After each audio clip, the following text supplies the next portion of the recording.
Right. Yeah. Cash Money Records, man, a dynasty, something you were a part of. The Hot Boys influenced a whole generation after that. I guess just speak on how it was then being a part of it and how it is now, post Cash Money for Hot Boy Turk. Man, when I was with Cash Money, bro, it was all love. Like, the world we had it, like, you know what I'm saying, like this, Yeah. Yeah, and like everybody was messing with the movement, man. We had coloring books and shit, man. Yeah. We had Soldier Reebok sponsoring us with Hot Boy on it, the Prowler and the PT Cruisers with Hot Boy on the side. Everything was Hot Boy, you know what I'm saying? Yeah. So we wasn't just saying it, we was branding it. But at the time, I ain't really know how big we were because I was drugging, you know what I'm saying? Fucking with heroin and cocaine. How old were you then? Man, like 14, I started doing dope. Wow. I got with Cash Money around 14, 15.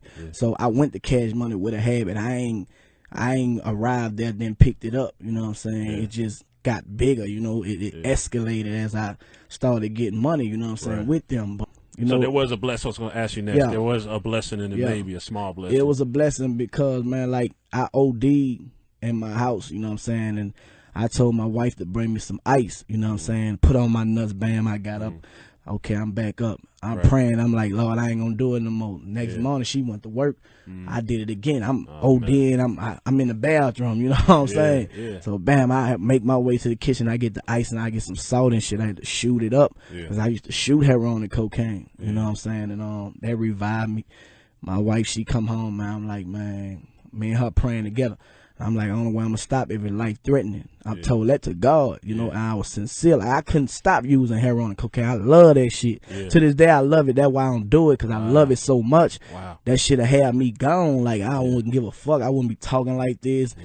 It wouldn't be no kind of, man, you wouldn't get nothing out of me, you know what I'm saying? So, when I did that, man, that's when the police came in and shot 52 times, bro. You know what I'm saying? Literally 52 times. At my trial, it was 52 entries and exit holes. That's how I know the number from my trial. So 52 bullets. If you get spiritual with it, 5 + 2 is 7. And number 7 is completion. You know what I'm saying? So I just look at all that. I know I prayed for it. God sent me through the situation. You know what I'm saying?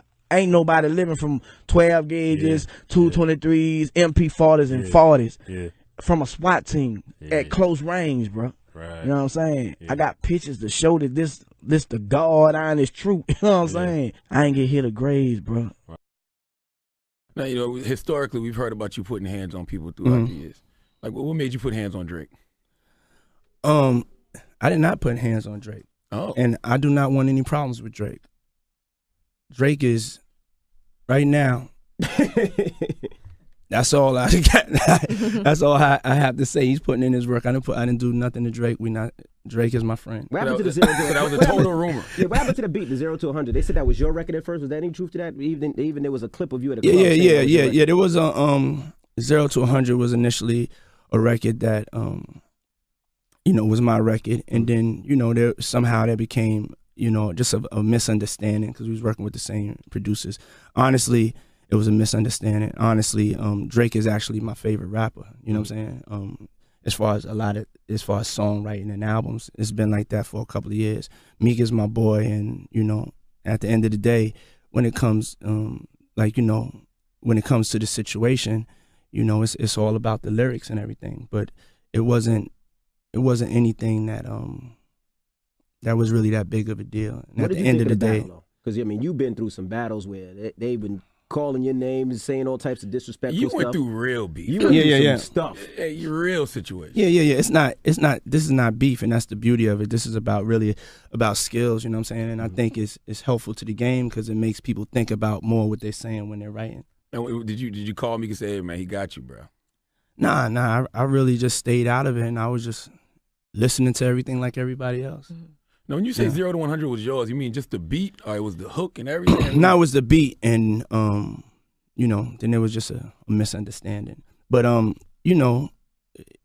just the people that we all know and have a lot of people in common. We just sat down and was just like, just kept it moving. And that's what it's about sometimes. Did you and Jay Prince talk? Because he got on the record and yeah, I mean Jay Prince, he actually been a long-term friend of mine. So me and his conversation was really a conversation. it was almost like a funny conversation because I knew that he didn't mean it like that. So it was just like, what the, you know what I'm saying? And he was just like, man, yeah, we went too far. So was it that Drake sent you the song? You sent Drake the song for him to get on it for you? No, for him to ghostwrite for me. Okay. Yeah.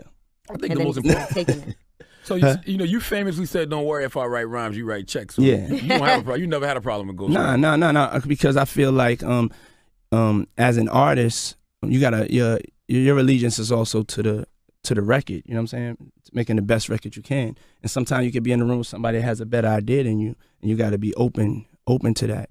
And then look at Whitney Houston. She didn't really write any of her songs, and I never apologize for any of that because I want the best record. Right. If somebody in the room could write a better record for me, I'm the one that has to go out there and pull it off, though.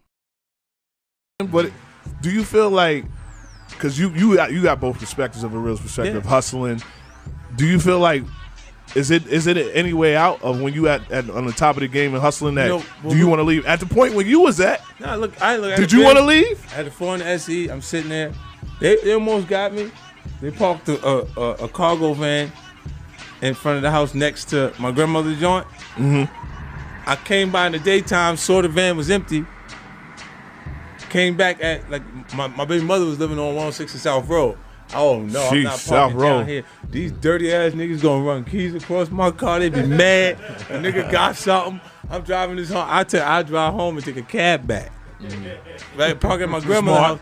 I go to my grandma's crib. I drop off from the movies. I go there, it's like 1 o'clock, 2 o'clock in the morning. All right. I drop off, get to my grandmother's house, park the car, see the van. I saw it there this morning. Right? I come walk past. I get on the stoop. I get the keys out. That shit said, "Coom coom." Whoom, like the sliding door. Wow. Nigga had a shotgun. I said, oh, no. I was so scared. I went, instincts first is to pull the door. Yeah. Then I jumped off of the fucking sun porch and was shot through the back. But I was like, don't let this nigga shoot you. Fuck around, tear my whole leg off with that shit. He had a shotgun. And they in the van like this. Like they coming in the crib at that These are point. the stories that you never tell nobody that you went through. because it wasn't the glorified. It wasn't the good one. Right. This shit ain't lethal weapon. This one's I the didn't real just shit. go out the backyard, come back and start shooting, and then find myself being the only person in the middle of the street with the lights on. It was just like, this shit was jump and get the fuck out of Dodge because they coming for you right now. Man. And it's the same element. Look, there's points where I'm hungry enough and there ain't no opportunities around where we're in the van. You know what I'm saying? Waiting on something else to come because it looked like they got it. I'm telling you, they got it. I never was able to hear the story about working with Pac. That was the Untouchable. Or the Untouchable. But I didn't work with Pac because we were in the early days. We didn't fuck with each other like rapping together. We was friends. Right. Like fuck what you did on the mic and fuck what you did on the mic. Like we was blood and mud. You know. How did you guys first meet? On the road. In the Midwest. Him fucking me out my money every night. Oh man, that little motherfucker would get up on stage and I think it was a part of his show. The next motherfucker that throw anything up here, I give you $100. He pull water money out, beat they motherfucking ass, and then the DJ would slide the fucking bag up to the front of the stage, and everybody get their Glocks and shit, and the crowd will run out. Come on. That sounds insane. I'm talking about big ass venues though. Yeah, this is 92, 93. Up next, Scarface, ladies and gentlemen, Scarface. Oh, there's no one here. Shit, nah, after the mayhem, shit. Yeah, ain't nobody getting paid. I didn't get paid. He got his money before we went on stage, so I fixed his little ass. I started going on first, and if that was a part of his act, shit, that fine by me. But one night we was in Milwaukee, bro, and them motherfuckers in Milwaukee ain't play that shit. What happened? Tupac walked in there and slid that fucking guns out there, and them motherfuckers yanked them guns out too. Yeah, we got out of that motherfucker. I'm talking about they was shooting in the venue where we was. We get out, go to the hotel and shit, thinking shit over. They came to the hotel looking for Pac ass. He's in my room. He want to go out there. I'm like, nigga, these motherfuckers got guns down here. You gonna sit your ass down here? We gonna watch this TV. We gonna let this shit go blow over. He want, like, he can't wait to go fight. Yeah, always. Nah, motherfucker, they down there breaking windows and shit. You don't hear this shit. Better sit your ass down. So yeah, needless to say, we got up that morning and left. But yeah, Pac, man, he was always turned up, but he was the coolest dude you ever wanted to meet. Nicest guy. Oh my nice goodness. dude. That was a good dude, man. And then it was that far of a light. You hit that fucking switch and cut that light on. He's going off, and you just be like, Here we go. Pac, I'm not getting in that fucking car. I'm not going in that club. I'm not going nowhere with you. Because you don't know how to act. Buy all the liquor in the building, get fucked up. Fight. Like, he had a skinny man complex. Like, fuck it, let's fight. Fuck it. And he was fast in a motherfucker, too. That was my little nigga, but